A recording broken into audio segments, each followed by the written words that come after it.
Hello and welcome to the program.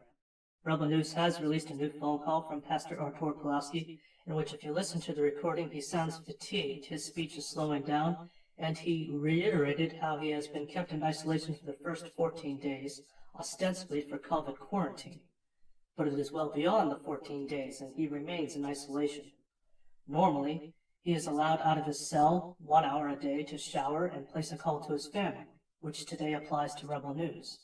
He enjoyed a brief period in general population where the pastor learned some disturbing information. Some of the inmates were approached by the guards and asked to beat up the pastor. The guards even tried to persuade the other inmates that it was Artur and quote-unquote his protests' fault that the rest of them couldn't see their families.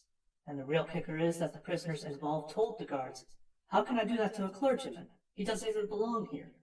As Artur said, this is an amazing sign that the other prisoners our pastor is spending time with have a higher sense of justice than the guards who have been put in charge of them.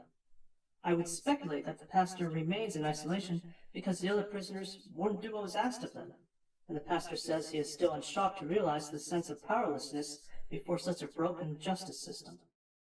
We have been hearing, though when I think about it I might have neglected to mention, that Pastor Artur was fasting since he was incarcerated. He clarified during this phone call how he's had to dissuade other people from calling it a hunger strike, that it is solely a religious observance and nothing more, and so I shall be careful to regard it the same way. After the first 14 days, Artur asked his wife to take up the fasting in his stead, out of concern over repeated interrogations where he had the sense he was being maneuvered to refer to his fasting as a political statement, and thought this might be used as a legal weapon against him.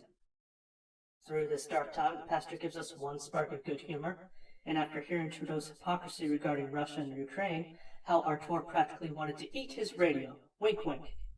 And fortunately, we still have eyes on Canada with which to apply pressure for the pastor's release.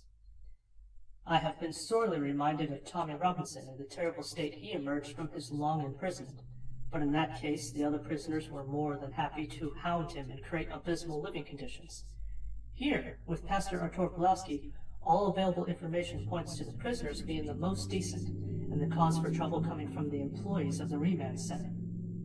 And I'd have to add that the pastor is incurably generous, as he took time out to give thanks for what he calls the good people still working at the jail.